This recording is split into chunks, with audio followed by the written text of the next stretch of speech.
ден за елиминиране на насилието срещу жени. Имаме подготвена реч за начало, обаче междувременно се случи нещо, което ни се струва важно да му обърнем внимание.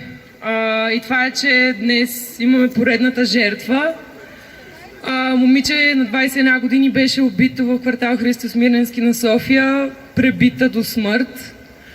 И ни се щеше просто да запазим минута мълчание в нейно име и на всички останали жертви през миналата година.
Добре, като за начало искам първо само да ви кажа ние кои сме и защо за поредна година организираме този протест.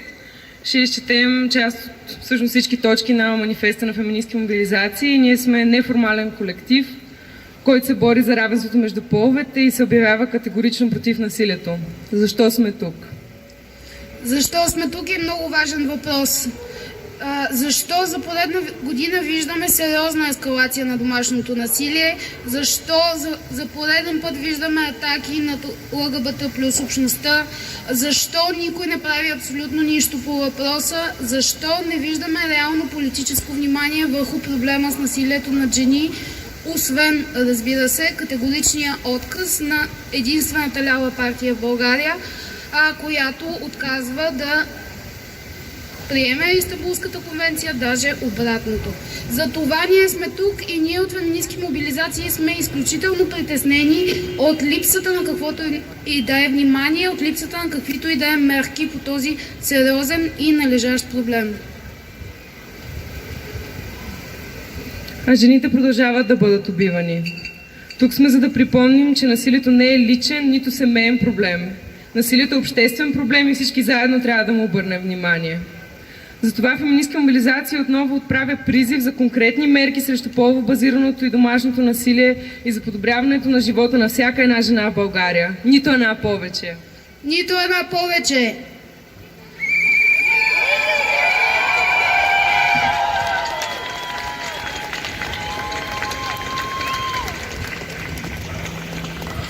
Какво искаме? Искаме спешни законодателни промени на закона за насилието над жени. Беше приета промяна през 2019 година, но тези промени са крайно недостатъчни. Спешно осъвременяване на закона и включването на понятия като фемицид, домашно насилие, изнасилване, насилие основано на пола и престъпления от омраза, извършени на основата на пола в Закона за защита от домашно насилие и в Наказателния кодекс. Приемане на промените в Закона за защита от домашното насилие, разработени от Министерството на правосъдието в началото на 2021 година. Превенция чрез изкореняване на патриархалните разбирания за подчинената позиция на жената и стереотипните роли, конкретни политики в сферата на образованието, здравеопазването и социалните услуги. Настояваме за системни национални кампании за превенция на насилието над жени и домашното насилие и по-широка обществена информираност за различните форми на насилието.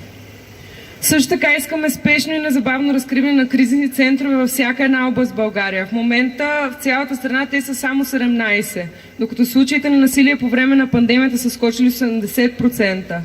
Повече от една жена губи живота си всеки месец в България заради полово базирано насилие, според данни на неправителствени организации. Настояваме за предприемането на спешни мерки за облекчаване на положението на безработните и на работниците на първа линия, както и за разрешаването на жилищната криза и за подобряване достъпа до кризисни услуги в малките населени места. Искаме активно въвеждане на по-адекватни и съвременни подходи като възстановително правосъдие, които поставят нуждите на жертвата в основата на правосъдния процес. Имаме нужда от програми за работа с извършителите, за да не се повтарят тези актове на насилие отново. Настояваме и за безплатна правна помощ за всяка една пострадала жена, независимо от доходите, с които разполага. Настояваме и за събиране на официална статистика за проблема. Няма как да се предприемат каквито и да е мерки без адекватното познаване на проблема, а в България липсва ежегодна, изчерпателна и надежна статистика и проучвания за причините и размерата на насилието над жени и домашното насилие в страната.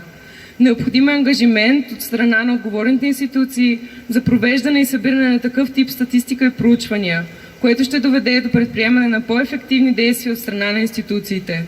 Искаме адекватно сексуално образование в училище и обучение в разпознаването на насилието, основано на пола. Искаме справедливи политики спрямо всички маргинализирани жени. Настояваме за пакет от мерки, които да гарантират човешките права и достойния живот на мигрантите, жените от ромски и друг малцинствен произход, ЛГБТИ+, жените, затворничките, жените с увреждания, секс-работничките, непълнолетните майки и жените с зависимости. Искаме гарантирани условия за полово равенство в грижовния труд. Знаем, че жените са тези, които по-често поемат грижата за деца, близки, болни и възрастни роднини. Настояваме за повече детски градини, адекватна грижа за възрастните хора и по-добро здравеопазване. Искаме и политики, които адресират икономическото неравенство. Мерки срещу социално-икономическо неравенство, повишаване на заплатите в феминизираните сектори, това са сектори като шивашкия, медицински сестри, учителки и други, и подоходно облагане за по-справедливо преразпределение на публичните средства. Не на последно място, искаме демократизация на управлението чрез целенасоченото включване на жени от всички маргинализирани групи. Искаме нашия глас да се чува, жените да имат пряко участие в управлението и политиките на работните си места, населеното място, в което живеят и държавата. Равният достъп до вземане на решения може да бъде осигурен единствено чрез овластяване на жените, всичките им други пресичащи се идентичности и различия. Ние от феминистки мобилизации ви призоваваме заедно да се борим за всички тези искания и да не оставяме политиците ни отново само да говорят без да действат. Стига жертви, стига насилие, нито една повече!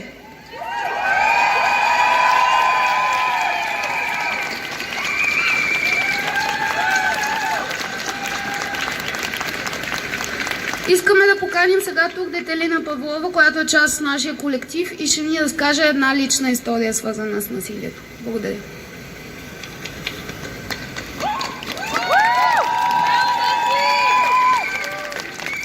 Чуваме ли се? Чуваме се. Когато реших да участвам в този протест, знаех, че ще ми бъде много трудно. Защото знам, че ще трябва да преживея отново всички тези моменти на страх, вина и срам, които нося със себе си всички тези години. Когато си се сблъсквал с това грозно чудовище, насилието, не остава много от теб, което да говори.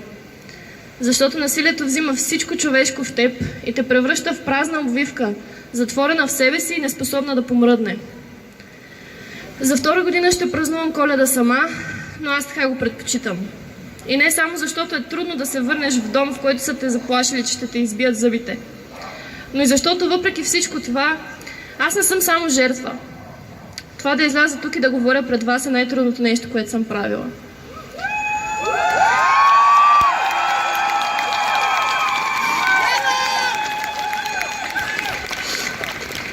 Това е най-трудното нещо, което съм правила, защото знам какво е.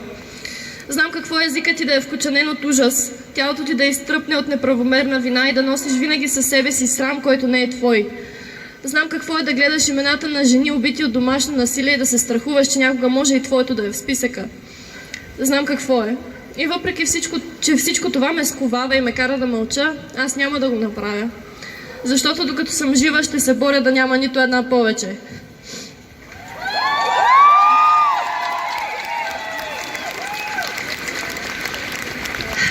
Всички вие сте тук, защото знаете колко съсипващо може да бъде насилието. Ако не сте го усещали на свой гръб, сте имали приятели, майки, сестри, съученички, които са. А те са много повече, отколкото предполагате. Но в България броим само мъртвите. Защото трябва да си мъртъв, за да видим, че има проблем, въпреки че той е бил очевиден през цялото време. Свикнали сме да гледаме новини за това как някой мъж е заклал жена си и го виждаме като единичен случай на лудост. Но той не е. Защото преди някой да бъде убит, този човек е живял с години в страх, агресия, тормоз и изолация. Осъзнаваме колко е страшно само по труповете, които остават, защото всичко друго остава скрито. Много жени се обвиняват, че ние сме причинили насилието, че ние сме го ядосали, ние сме го предизвикали. Нека да ви кажа нещо. В нито една такава ситуация виновната не си ти. Как така същия този човек не смее да удари шефа си или някой, с който няма да му се размине? Колкото и да ви се иска да го оправдаете, той много добре знае какво прави. Не е случайно, че всичко това остава зад затворени врати и че ви е страх да говорите. Мълчанието го пази. Него, не вас. Нашето обществено мълчание е най-големият удар, който можем да нанесем на всички жертви. То позволява това да е тема табу, да няма адекватни закони и този проблем само да расте. Нека върнем срамът и вината на този, на който принадлежат, на агресора, на този, който сипе обиди по нас, на този, който оправдава ударите си, на този, който съсипва животи. И той е единственият отговорен за действията си. Никой друг. Сигналите за домашно насилие, достигнали до 112, са 14 338 до юни 2021. По статистики, всяка трета жена е жертва. Въпреки това, в България този проблем се остава зад затворени врати. Зад тези затворени врати остават хилядите животи, носещи болката. Децата, принудени да гледат години наред как съсипват майка им. Жените, чиято обич е превърната в оръжие срещу тях. Всички разбити животи, които няма на къде да се обърнат за помощ. Аз съм една от многото, които цял живот мълчат от срам заради чужди решения. Цял живот съм парализирана и не казвам нищо. До днес бях просто една от многото. Но сега съм тук. Сещам се за един човек, който не иска да съм тук. Който иска да продължа да си мълча. Сигурна съм, че и вие се сещате. Някои хора щяха да се радват да ни видят свити, скрити вкъщи, оплашени, подвластни на терора, който ежедневно управляват върху нас. Само, че ние сме тук. Ние сме тук и няма повече да мълчим. Това, че сме тук днес, означава, че ще има промяна. Тук сме не защото ни е лесно. Пишейки тази реч, се страхувах. И продължавам да се страхувам. Ужасена съм. Срам ме е, защото не искам да съм просто поредната жертва. Аз съм много повече от това. Всяка от нас е. И въпреки всичкия страх, аз съм тук и няма да млъкна. Не дейте и вие. Дори гласът ви да трепери, говорете. Не позволявайте на срамът да ви парализира. Търсете помощ, ако в момента сте в такава ситуация. Помогнете, ако ваш близък е. Вземете мерки, ако някой близо... Вземете мерки, ако някой близо до вас е агресор. Борете се за закони, които да ни защитават. Всички ние сме промяната. Стига сме живели в страх, стига сме се крили. Нека болката да ни направи по-силни. Нека опустошението в душите ни да ни накара да се борим за по-добро. Сетете се за този протест, за всички тези хора тук. Ние сме тук, за да търсим справедливост за всички животи, които носят дълбоката рана от насилието. Усетили сме достатъчно от болката, която домашното насилие причинява, за да крещим с цяло гърло: нито една повече!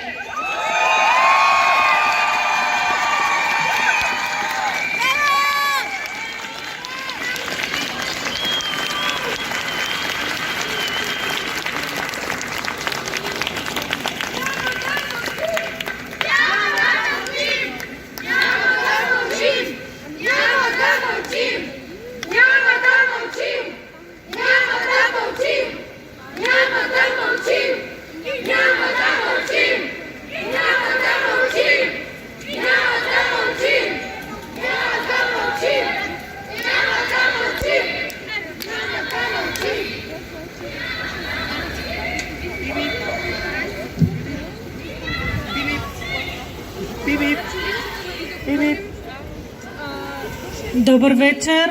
Не е лесно да говориш след тази реч. Аз съм Надежда Дерменджиева. Ето едни типични насилници, дошли на протест срещу насилието над жени. Може ли да напуснете?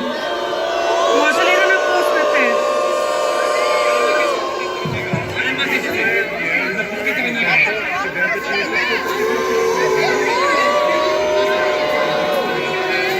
Моля органите да дойдат, органите да заповядат. Може ли полицията да дойде? Изчезвай! Не обичам! Полицията къде е? Полицията! Патриотизъм! Хомофобията е болест и фашизъм! Писани от вашия патриотизъм! Хомофобията е фашизмът убива! Властта прикрива! Фашизма убива! Властта прикрива! Сексизма убива! Властта прикрива! Сексизма убива! Сексизма убива! Фашизма убива!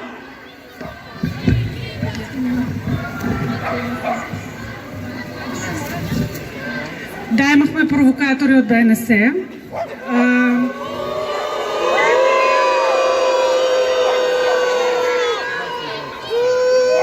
Хубаво е пак да повторя провокатори от ДНС, за да чуят всички.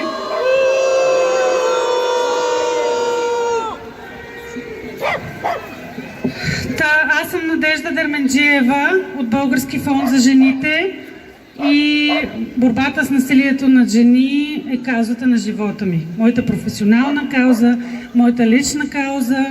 Професионално се занимавам 10 години, лично се боря с насилието над жени цял живот и по лични причини също.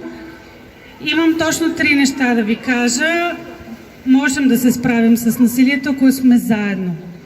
Ако заедно създадем среда, в която пострадалите от насилие се чувстват окей да споделят, ако заедно подкрепяме пострадалите, ако заедно създадем среда на нетолерантност към насилието над жени и домашното насилие, ако заедно ходим по протести, ако заедно натискаме взимащите решения да предприемат незабавни мерки за борба с домашното насилие и насилието над жени, говоря за законодателни мерки, те бяха изброени от феминистки мобилизации.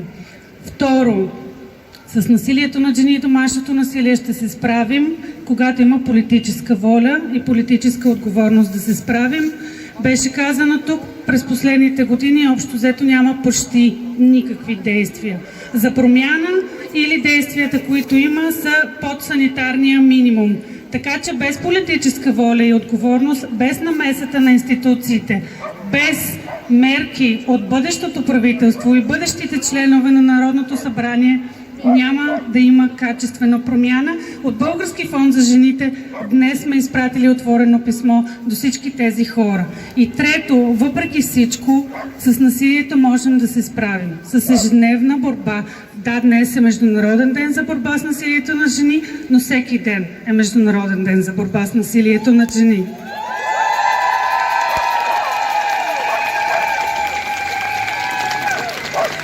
Трябва да се борим ежедневно, ежеминутно, ежесекундно, както казах, да се борим заедно, понякога с нетърпимост, понякога с търпение, понякога с обич към другия, понякога с надежда, понякога с ярост. Аз лично днес съм яростна за убийството, което се случи по обяд. Яростна съм, че няма никакви мерки през последните години. И аз съм бясна и казвам нито една повече и феминизъм в действие. Благодаря.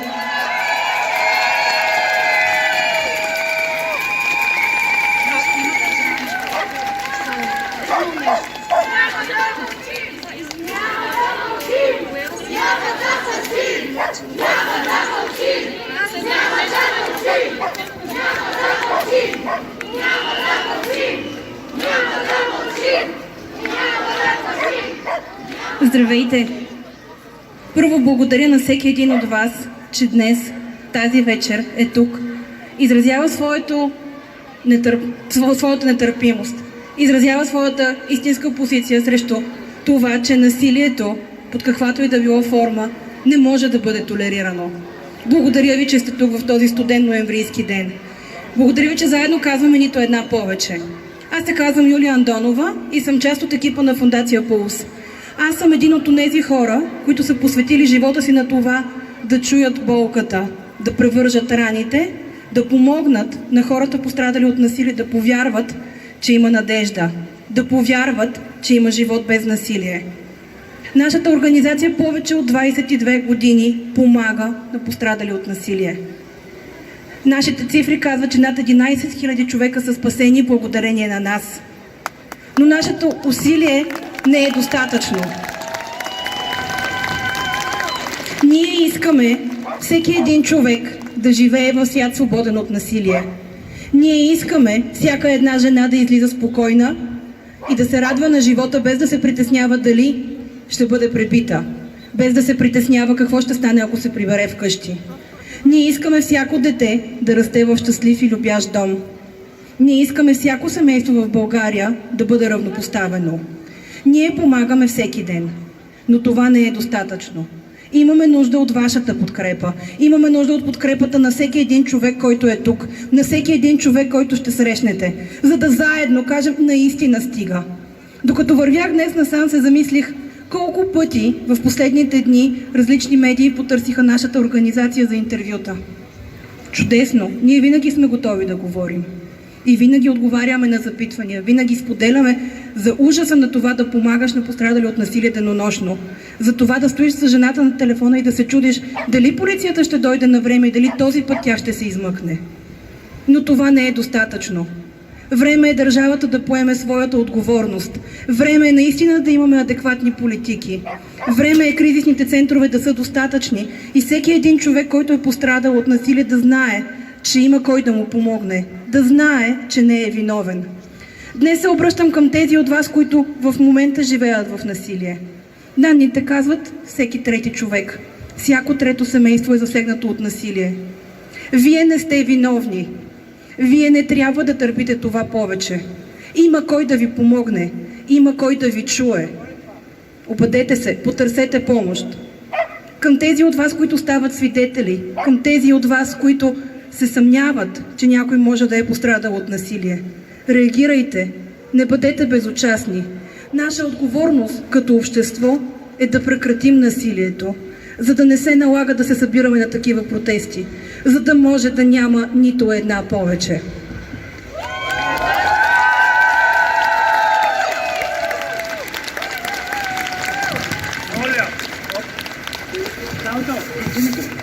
Моля, органите да се разпределят вдясно и ляво.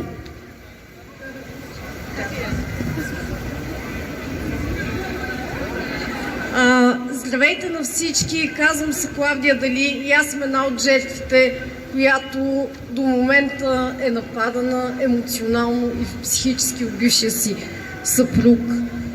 И искам да ви кажа, радвам се, че има толкова много хора като мен тук, които са непримирими срещу насилието, обаче това не стига. Трябва да има отношение на обществото, трябва да има и държавна политика. Затова моля държавата да се свърши работата, за да ни защити, защото ние вече на нас сме мръзнало да се молим. Ние искаме да бъдат спазени нашите основни човешки права. И аз, заедно с всички вас, надявам се да подпомогнем жертвите да живеят един нормален и достоен живот, такъв какъвто заслужава всеки един човек. И в България. Това е. Благодаря ви. Здравейте, само преди да продължим с програмата си, искам да призова всички хора, които отидоха към посоката на фашистите, да не им дават платформа. Също така да помолим медиите да се върнат, защото е много по-важно да чуваме какво ще кажат нашите говорители тук, какво ще кажат жертвите на насилие, а да не даваме платформа на тези хора. Ако може да добавя към това, че ситуацията там е, че един човек е задържан от нашия протест за това, че е замерил с вода фашистите, след като полицията не е направила абсолютно нищо. Полицията има цялата власт да ги спре от това никога да не стигат до тази сцена. Но те това не го направиха и затова се наложи ние сами да се защитаваме. Въпросът е защо ние се защитаваме по-добре, отколкото полицията ни пази нас от фашисти и защо се стига до това този човек да бъде задържан за това, че ни предпазва. Призовавам ви да скандирате с нас. Пуснете го! Пуснете го! Пуснете го! Пуснете го! Пуснете го! Пуснете го! Пуснете го! Пуснете го! Пуснете го! Пуснете го! Пуснете го! Пуснете го! Така, продължаваме с нашата програма и искам да поканя нашите гости от Емпров да дойдат и да говорят. Да.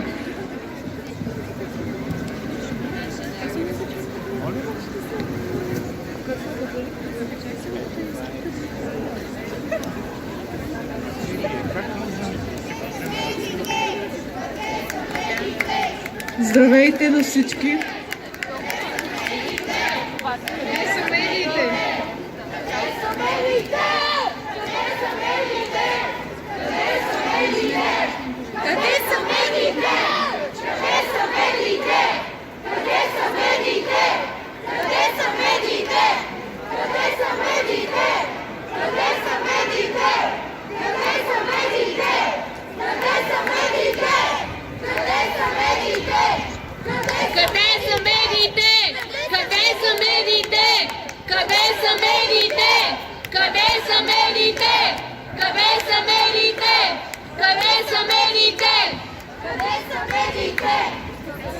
Ето така се отразява проблема за домашното насилие в България. Да, за съжаление, това е един илюстративен пример на това как се отразява проблема с домашното насилие. За съжаление, да, се наложи да се обръща повече внимание на провокации, отколкото на истинския проблем. Аз и моите приятелки от Жените Survivors искаме, както другите дами преди нас, да призовем новото правителство за промени в Закона за защита от домашно насилие, за приемане на нови мерки, по-адекватни, отговарящи на истинските проблеми на обществото ни, за приемане на регистър за случаите на домашно насилие и най-вече за следене на изпълняването на вече наложените мерки. Но не по-малко важно това, искам да се обърна и към всички вас, хората, и да ви призова да не обръщате гръб. Не си мислете, че това е семейен проблем и не ви засяга вас. Всеки един от вас може да бъде началото на промяна в нечий живот. Затова искам да ви кажа, ние сме тук, има ни и не си сама. Не си сама! Не си сама!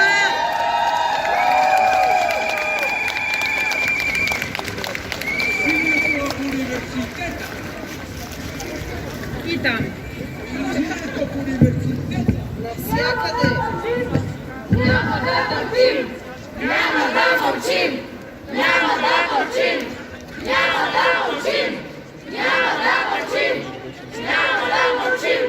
Няма да мълчим! Няма да мълчим! Няма да мълчим! Здравейте на всички! Казвам се Александра Георгиева и съм част от движението Постоянна ромска конференция. Изключително се радвам да видя лицата на всеки един от вас. Фактът, че вие сте тук, показва, че на вас не ви е безразлично за насилието, което е взело връх в ежедневието на много жени, за съжаление. Насилието е част от ежедневието ни. Не се съгласявайте с това. Въпреки, че толкова сме свикнали с него, че не винаги му обръщаме внимание. Това касае особено жените, които са подложени на различни видове насилие. Но размерът на този проблем често остава скрит, защото се възприема като нещо нормално, нещо лично и частно, нещо, за което не трябва да се говори. По време на пандемията случаите на насилие върху жени в България се увеличиха драстично. Това, вероятно, е още по-вярно за случаите на насилие върху ромските жени. Всички обаче помним несправедливо затворените ромски квартали през пролета и лятото на 2020 година, когато достъпът на нашата общност до здравни и социални услуги, както и взаимодействието с външния свят въобще, бяха силно ограничени на много места в страната. Така, потенциалните жертви на насилие бяха не просто затворени с насилниците по къщите си, но и с ограничени възможности да търсят помощ. Не е вярно, че насилието над жени е запазена марка на ромската общност. То се среща във всички етнически и социални групи. Вярно е обаче, че ромските жени са в по-голям риск от насилие. Проучване на ООН в Сърбия от 2018 година установява, че над 90% от ромските жени са били жертва на някакъв вид насилие. Част от причините за това вероятно са културни, доколкото общността ни ревниво пази културните практики, някои от които патриархални и вредни за жените. Но по-съществената причина е скъсаната връзка на доверие между общността и институциите. Мога да дам пример. Една близка позната от моето обкръжение бе малтретирана от съпруга ти в продължение на 20 години. Тя постоянно прощаваше и се връщаше при него с надеждата, че нещата ще се променят в положителна насока. Но не. Съвсем наскоро напрежението ескалира и нейният съпруг си позволи да окаже физически и психически тормоз, освен над нея и над нейната дъщеря, която е малолетна. От понесените удари и от гледката да малтретират неговата майка, детето бе психически разклатено и не знаеше на кой свят се намира известно време. Тогава моята позната се взе в ръце и подаде жалба в полицията. Но, уви, институциите не предприеха никакви действия и мерки. Ако ромските жени чуват от най-високата скамейка на властта, че биват описвани като с инстинкт на разгонени кучки, както изтъкна Валери Симеонов, как можем да очакваме, че ще имат доверие на същата тази власт да им каже подкрепа при нужда? Абсолютно необходимо е държавата да поеме отговорност и водеща роля в борбата с насилието, основано на пола. Но за да се подобри ситуацията на ромските жени, власт имащите трябва да положат допълнителни усилия да изградят връзка на доверие между общността и институциите. Това може да се случи само когато се спре политическото демонизиране и неглижиране на ромите и се изпълнят отдавна направените обещания за подобряване на икономическото и социално положение на ромската общност. В допълнение, необходими са специални мерки за превенция, информиране и подкрепа на жертви в ромската общност. Искам да завърша с едно обращение. Подиграват ни се, че в ромската общност използваме израза братя и сестри, но той показва принадлежност с общността, връзка на загриженост и доверие. Понеже чувствам принадлежност с всички вас тази вечер, ще се обърна към вас така. Скъпи братя и сестри, роми и не роми, нека нито една от вас, мили дами, не позволява да бъде насилвана. Нека нито една от нас не позволява да бъде белязана физически или психически. Нека нито една не мълчи, когато има проблем. Нека нито една не изпитва срам да говори за случващото се. Нека нито една не се страхува да търси подкрепа. Нито една повече. О, преромнялен, в превод от ромски, горе жени, възстанете. Благодаря ви.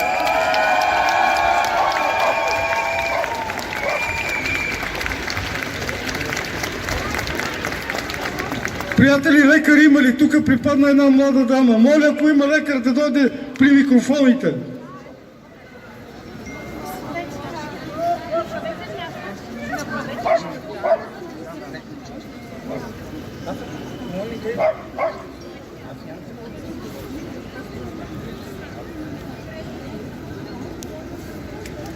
Здравейте! Въпросът е кой идва на контрапротест тази вечер? Можете ли да се сетите кой ще дойде на контрапротест? Шибаните фашисти! Извинете, че го казвам, обаче полицията, която е тук, позволи на фашистите да стигнат до микрофона, да си разпънат гадния слоган. Дори не ги прибраха, те си разпъват слогана. Аз го издърпвам. Полицайите ме бутат. Някой от тях ми хваща шала и почва да ме души. За какво става въпрос? Защо? Те си тръгват с полицейски ескорт от тука, а един мой приятел е прибран там без да може да каже нищо. Това се случва. Ей сега! Фашизма убива! Пуснете го! Фашизма убива! Властта прикрива! Фашизма убива! Властта прикрива! Фашизма убива! Властта прикрива! Благодаря на всички, които са дошли, защото това е адски важно. Това, което се случи току-що, говори за това колко е важно. Тия хора имат майки и сестри и са дошли тук да протестират против нас. Благодаря ви много, наистина.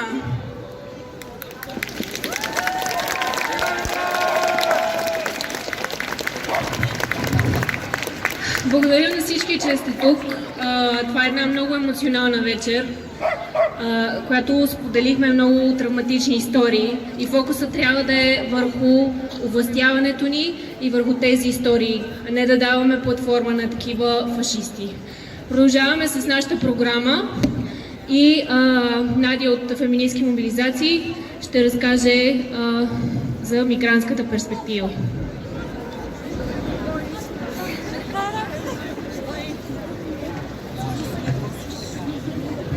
Здравейте! Аз съм Надя и съм в България от 8 години. За съжаление, в началото не се чувствах добре дошла, тъй като идвам от Ливан. Държава, която е претърпяла немалко войни в последните няколко десетилетия и днес потъва в една от най-тежките глобални кризи. Очевидно, произходът ми беше проблем за повечето от моите съученици в гимназията. Явно това да съм от Ливан някак си е еквивалентно на това да съм терорист. Не беше лесно всеки ден да слушам обиди, да бъда унижавана, само защото са ме чули как говоря по телефона на арабски. Абе, я да ти видим раницата, да не би да си криеш някоя бомба случайно. Ме питаха често. Бях свикнала да ме хвърлят лещите на земята, да ми взимат телефона, да го потапят в студена вода в тоалетната. Беше и много забавно, защото за тях бях едно безпомощно момиче, което и без това не говори български и нямаше какво да направи. Едно момче пък беше заявило пред всички, че отказва да бъде в група с мен, защото не искал да работи с терористи. Боже, как може да си толкова грозна, друг ми повтаряше постоянно, понеже не му приличах на типичното момиче тук. Това, че бях по-космата и с по-гъсти вежди, беше абсолютен кошмар за тях. Един ден целият ми клас ми предложи даже пари, само и само да отида на кола маска, за да изглеждам нормално. Вкъщи всяка вечер се давех в собствените си сълзи, знайки, че ме очаква същия тормоз на следващия ден. Но болката, която изпитвах тук, беше несравнима с болката, която ми беше причинена като дете в прокълнатата ми родина. 10 години. 10 години прекарани между 4 стени. 10 години страх. 10 години унижение. 10 години болка.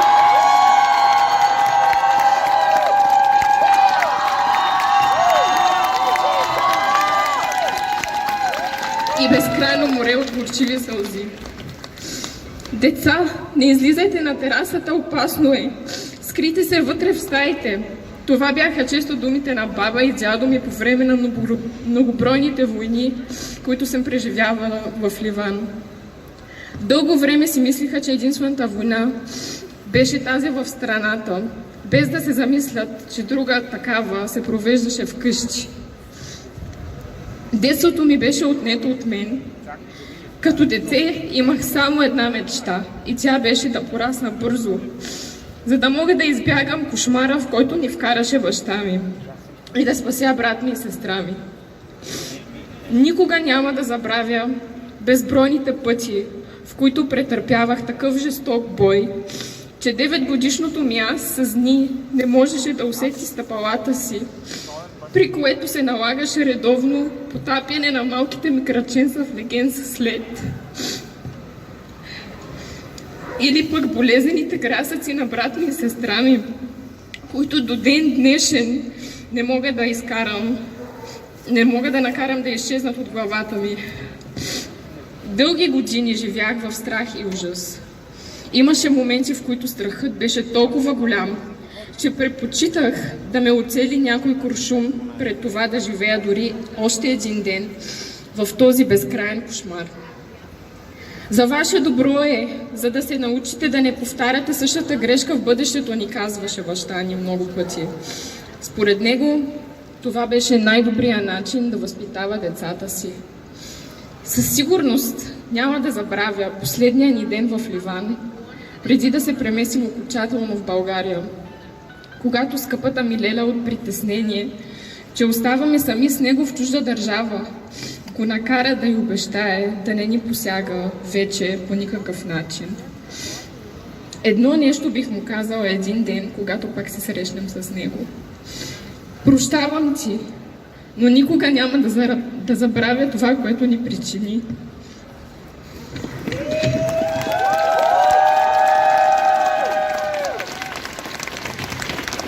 И след толкова години тормоз и отчаяне, се опитвам да събера смелост и кураж. Ето ме днес. Тук съм, защото ми писна. Писна ми да мълча. Писна ми да се чувствам безпомощна. Писна ми да се крия и да се страхувам да говоря. Писна ми да се събуждам всеки ден и да разбирам за поредната жертва. Стига толкова, няма да мълчим, няма да търпим, нито една повече, защото една е прекалено много.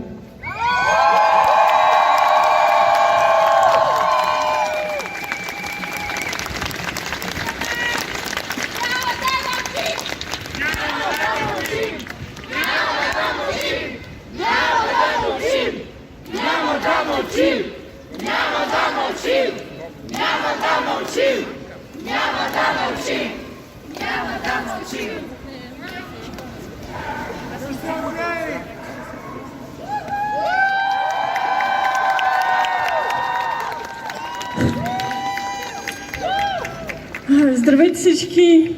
Аз не знам какво вече да кажа след последните изказвания. Страшно емоционално се чувстваме всички в момента, в това съм сигурна. Благодаря ви, че сте тук с нас тази вечер. Аз съм Глория Филипова от фондация Abilities, също и от колектива на феминистки мобилизации. И в фондация Abilities работим за правата на ЛГБТ и хората, по-конкретно за правата на лесбийките, бисексуалните, транс и интерсекс жените.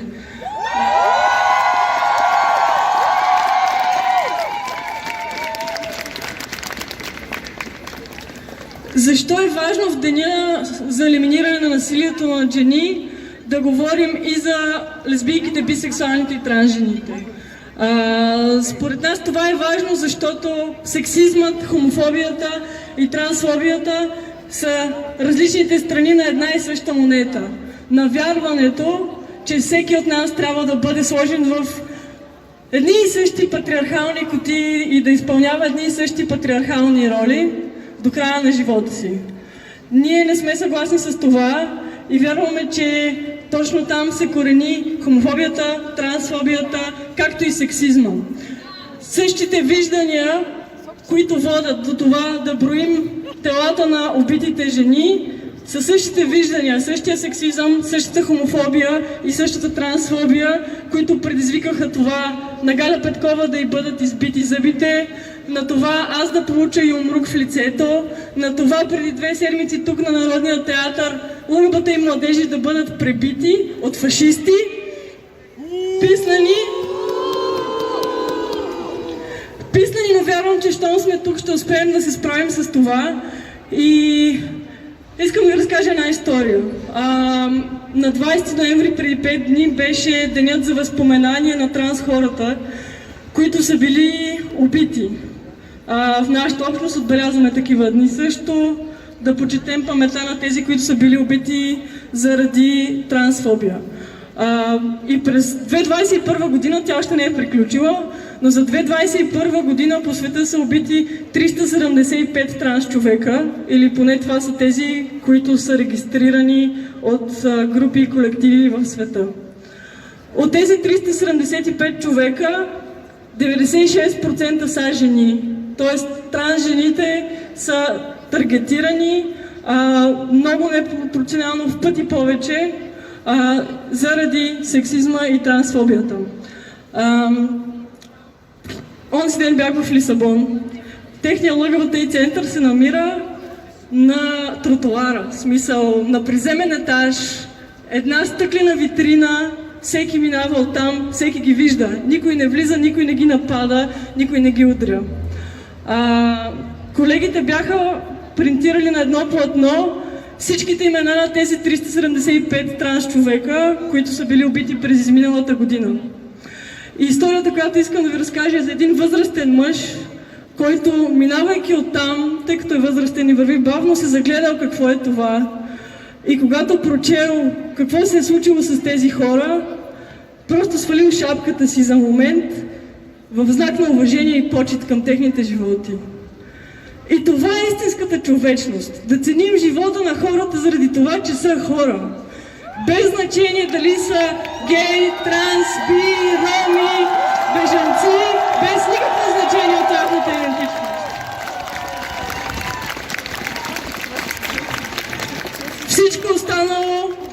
Всичко останало е фашизъм, всичко останало е сексизъм, всичко останало са човеконенавистни идеологии, които не водят до нищо добро.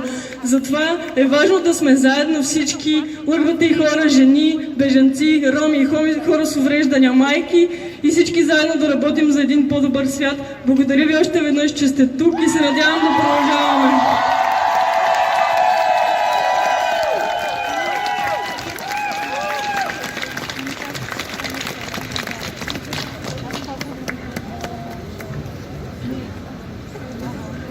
Добър вечер.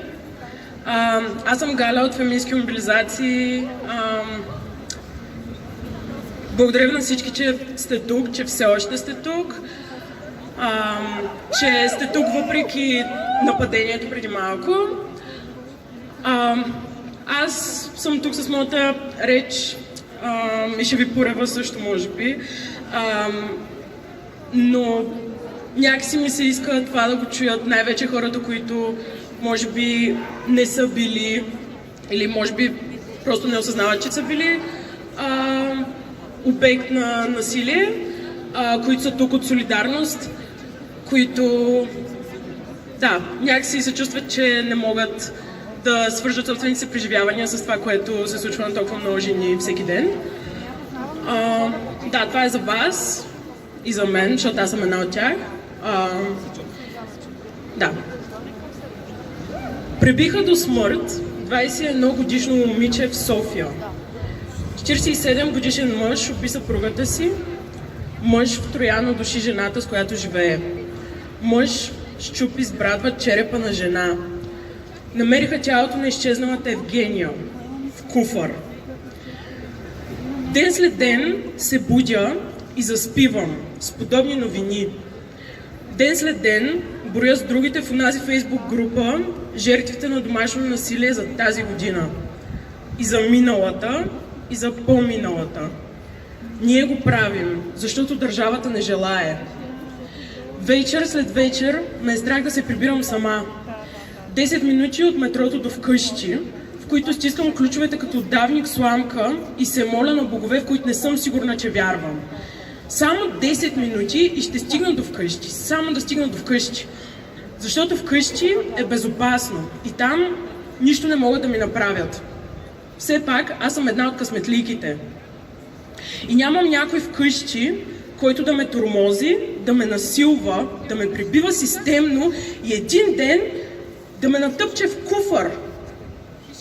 Добре, че съм късметлийка, защото ограничителните заповеди явно не вършат работа в такива случаи. Ден след ден слушам хорските мнения. Един шамар не е кой знае какво. Той е добро момче и иначе. Да пошляпваш децата си ги учи на дисциплина. Все пак няма истинска любов без ревност. И после, нощ след нощ, не мога да спя. Въртя се и се чудя. Колко шамара са прекалено много.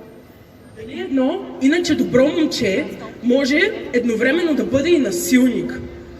Ако родителите ти са те били, защото те обичат, защо партньорът ти да не го прави?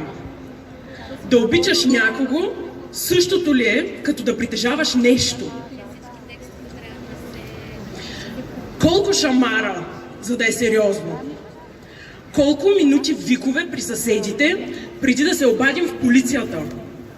Колко още момичета пребити в парка? Колко още жени млъкнали завинаги? Колко още куфара? На мен са ми достатъчно. Прекалено много са, стига вече. Достатъчно жертви, достатъчно вини, достатъчно животи, отнети преждевременно. Чуваме ли се, да? Отнети преждевременно от клопката на насилието и безхаберието на полицици и институции. Нито една повече. Превентивни и законови мерки за борба с насилието, основано на пола сега. Нито една повече. Гласно за проблемите на жените, сблъскали се с домашно насилие. Нито една повече.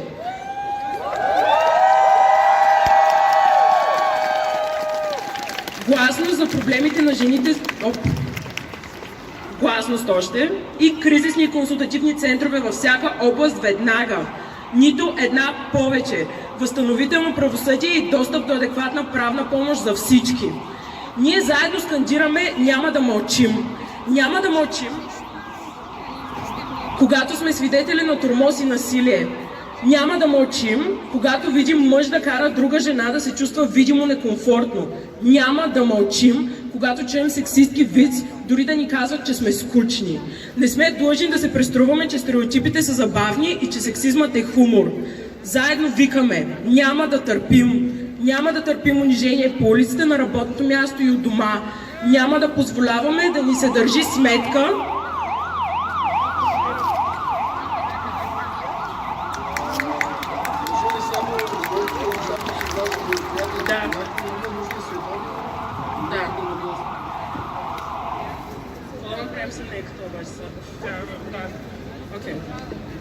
Добре, довършвам и приключвам. Няма да позволяваме да ни се държи сметка, че сме прекалено чувствителни, емоционални и ядосани. Имаме право да реагираме на несправедливости, тормоз и насилие над нас и всички наши сестри.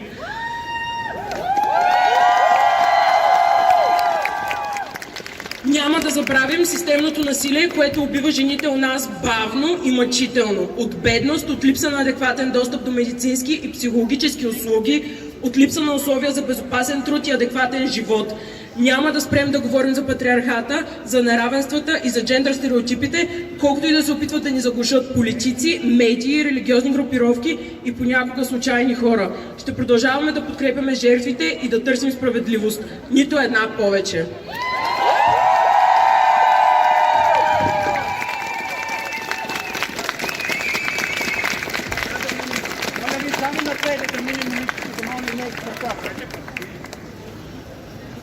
Само да мени момичето, моля.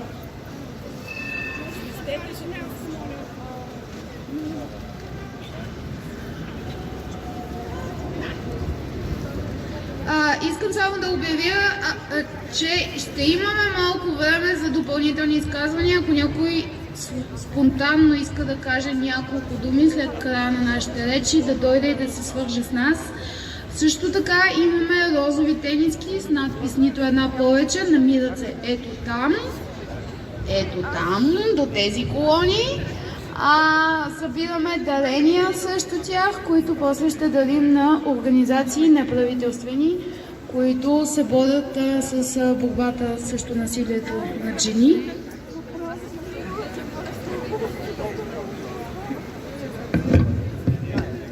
Здравейте на всички! Аз съм Лиана Георгиева, певица и активист съм, понеже станах вайрал в Турция, защото съм част от ЛГБТ общност. Тук има ли ЛГБТ? Шумни сме! Тук сме! Ядосваме се! Стига повече! Какви са тези неща, които се случват тук? Аз, понеже моите думи са любов и надежда, така станах вайрал. И аз мисля, че ние сме тук, защото вярваме в нещо, което е много по-голяма от омраза. Ние обичаме и знаем какво е солидарност. И тук сме, въпреки че е много сложна вечер, виждам толкова много лица, виждам толкова много хора, които се плачат. Искам един ден да виждам тези сълзи от щастие. Така че тази песен се казва All for Love и е за вас от феминистки мобилизации, за ЛГБТ общност и за всички жени.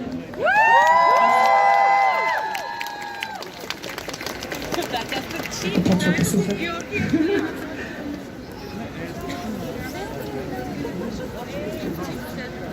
Нашето не е без песен. Стана ли? Няма да стане. Тогава... това е друга песен. Може и това? И с това има надежда. I stumble and fall, you know that I gave my all, be at your side, and I fit your mind, but it's way too small for all my love. Now I give my all for love. Ooh, all my love, you know I give my all for love, for love, for love, for love, love, love, love, for love, love, for love, love, for love, for love. Baby, I got heels on, and I learned from you how to run. Being gay in this world is no fun, but we carry the scars that you give to us with pride, pride, pride. Love and hope are here. We will never disappear. You might not wanna hear that change is here, and it's clear. Oh my love, now I give my all for love. I don't know this rhythm to know student. You know I give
Мерси за феминистки мобилизации, за организиране на този протест. Супер сте, наистина.